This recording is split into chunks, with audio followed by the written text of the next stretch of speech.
Bukod sa naipon mo, ano yung maiuwi mo galing dito sa Saudi Arabia? Naipon kasi wala naman akong naipon. Resibo siguro. Resibo yung may uwi ko.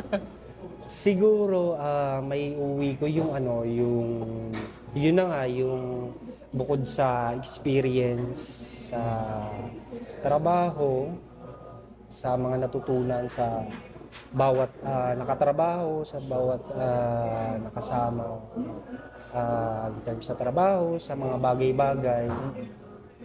Yun yung kanina, yun yung parang may uwi ko na pag-uwi ko, talagang masasabi ko na nandyan lagi si God.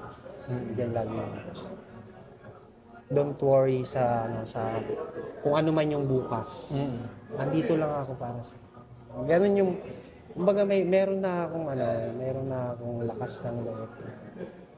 Harapin man kung ano yung mga susunod na yugto o susunod na sa future, kung ano man yung binibigay sa akin na mga pagsubok man o ano pa man, patungo sa pangarap.